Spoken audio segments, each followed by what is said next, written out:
Hello, basketball people, we have news. Let's go to more news about the Golden State Warriors. I ask you to give a thumbs up and subscribe to my channel, as I am a Warriors fan. After the Bucks declared they would accept trading Giannis Antetokounmpo, the NBA is on fire, and the desire of Warriors fans to see a duo that could be the best in the NBA, Stephen Curry and Giannis Antetokounmpo, is increasing. Will the Warriors have a good offer to bring in the star? The Golden State Warriors have emerged as the team to beat in any potential Giannis Antetokounmpo trade, according to one NBA insider outlining how the race could unfold. Brian Windhorst discussed Giannis Antetokounmpo's future while assessing which franchises are best positioned if the Milwaukee Bucks formally open trade talks. His comments placed the Golden State Warriors firmly at the center of any realistic bidding process for the Greek Freak. Golden State Warriors viewed as frontrunners in Giannis Antetokounmpo race. Brian Windhorst addressed the situation while explaining how rival teams would need to structure offers for Giannis Antetokounmpo. He said any serious contender would have to match the flexibility and draft control held by Golden State ahead of February 5. Everyone else is gonna have to try to beat a strong Golden State offer if it comes. Giannis is ready to be gone, he wants to be traded. The Bucks are ready to listen to offers, and this is a maneuver to say, send us your offers. Everything else is politicking, just put it aside, don't worry about it. Just move on. So now, what the Bucks have to do is, they have to look at who has done this best. Who should they mimic? Windhorst said Golden State's position is strengthened by the assets it can place on the table, especially when it comes to matching salary. They can trade all of them, up to 4 firsts and swaps and stuff like that. Steph Curry is there, they have an immediate need for a star player. This is where this discussion begins. It's Golden State and everybody else is going to have to try and beat a strong Golden State offer if it comes. Draft assets give Golden State Warriors clear advantage. Brian Windhorst pointed to recent NBA history to explain what the Milwaukee Bucks are likely to prioritize in a deal. He said future draft picks and young players like Jonathan Kuminga would take precedence over win-now returns. Let's just look back to 2019 and the Oklahoma City Thunder. They had to trade Paul George and Russell Westbrook.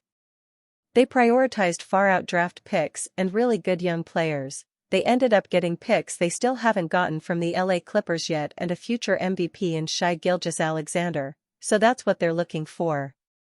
The comparison highlights why Golden State is viewed as uniquely equipped if Giannis Antetokounmpo becomes available. Warriors want to make a move for an all-star. When discussing this Wiggins-Kuminga swap scenario with rival front offices, many tend to believe that such a move could be a precursor for the Warriors to make an even greater move before the February 5 deadline, Siegel wrote. Although Dunleavy and the Warriors have pushed back at the notion of trading Butler following his injury, league personnel believe trading for Wiggins could be a part of a larger scheme for Golden State to move Butler for either Anthony Davis or Giannis Antetokounmpo. Both Davis and Antetokounmpo will be sidelined for weeks after the February 5 trade deadline. Giannis has reportedly let the Milwaukee Bucks know that it's time to find a new home, and Warriors owner Joe Lacob has kept tabs on him for years. As for Davis, the Mavericks would probably gladly pull the plug on this failed experiment after watching him miss more games than he's played since the Luka Doncic trade. The Warriors have been reluctant to give up first-round picks in trade talks. But with Stephen Curry entering the back end of his career and their championship window closing, it might be time to get creative and swing for the fences. Warriors post-season best point total in 140-124 win over Jazz.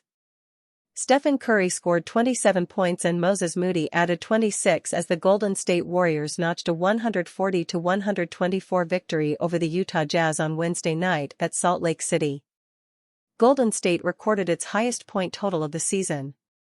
Utah yielded 140-plus points for the 9th time in the campaign. Gue Santos added a season-best 16 points on 6 of 7 shooting and fellow reserves Buddy Hield and Will Richard had 13 points apiece for the Warriors, who beat the Jazz for the 10th time in the past 11 meetings. DeAnthony Melton scored 12 points off the bench while Brandon Podziemski registered 11 points, 8 rebounds, and 7 assists as Golden State improved to 6-3 in the past 9 games. Bryce Sensabaugh scored 22 points, Keontae George recorded 19 points and 7 assists, and Ace Bailey had 19 points and 7 rebounds for the Jazz, who have dropped 8 of their past 9 games.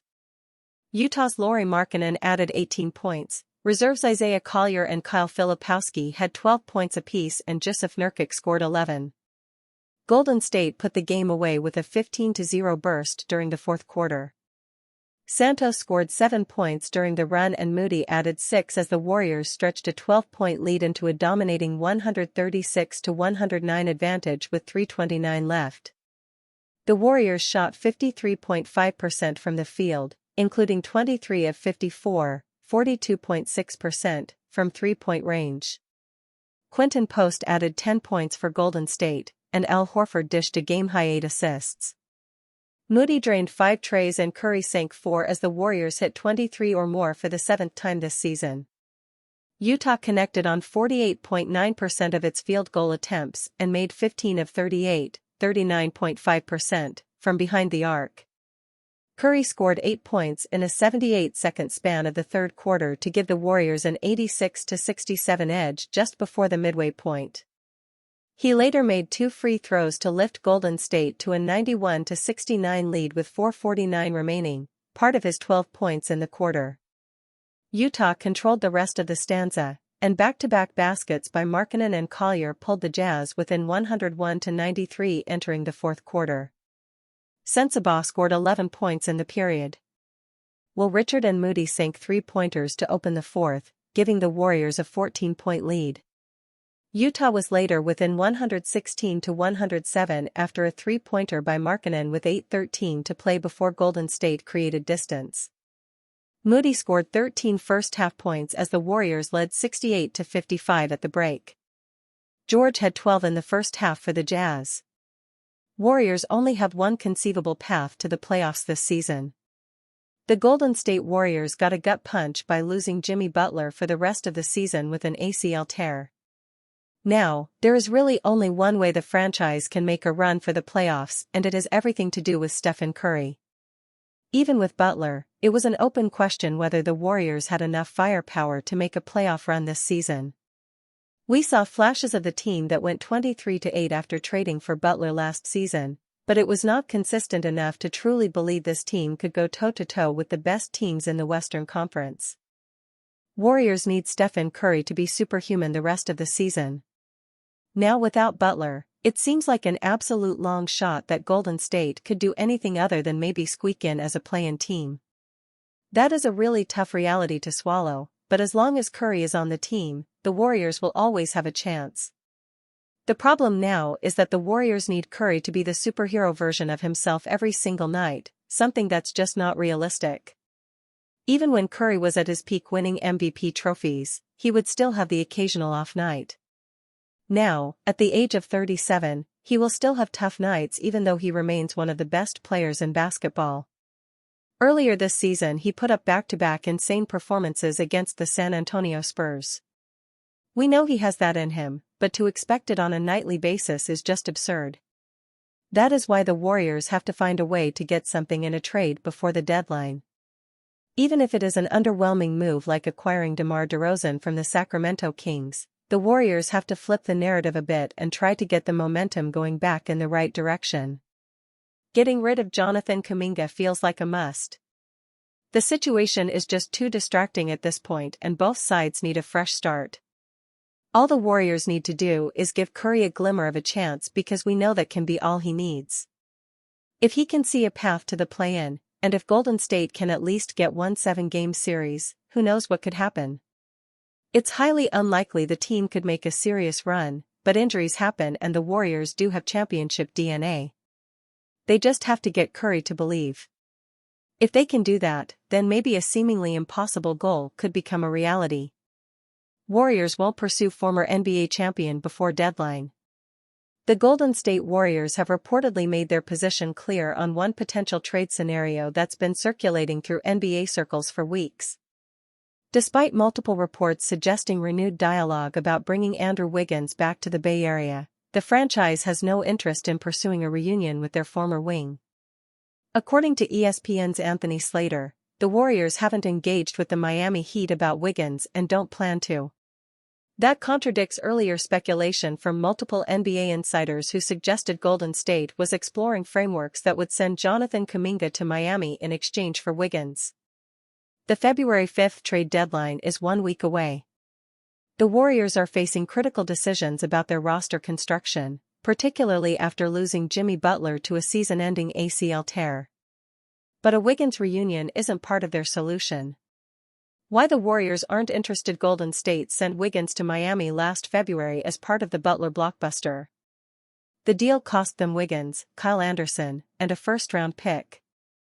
Wiggins turns 30 in February and is owed $26.3 million next season with a player option for 2026 to 27 worth $27.7 million. Those aren't prohibitive numbers for a productive two-way wing, but they don't align with what the Warriors need right now. Golden State is focused on maximizing Stephen Curry's remaining prime years while also positioning the roster for sustained success beyond his eventual decline. Wiggins has been solid for Miami this season, averaging 15.8 points and 5.0 rebounds per game while shooting 47.2% from the field. He provides steady defense on the wing. But steady isn't enough for a Warriors team that lost realistic championship contention when Butler went down. The Warriors' focus has shifted toward bigger swings. Giannis Antetokounmpo remains their primary target, and the Milwaukee Bucks are now taking calls from teams interested in the two-time MVP. That's the level of impact player Golden State is pursuing, not a reunion with a familiar face who doesn't fundamentally alter their trajectory. The Jonathan Kuminga factor. Miami reportedly wanted Kuminga last February when the Butler trade went down. The Heat pushed hard to include the 23-year-old forward in the package, but Warriors general manager Mike Dunleavy refused. Golden State sent Wiggins instead, apparently viewing Kuminga as too valuable to include in a deal for a player they knew Miami needed to move.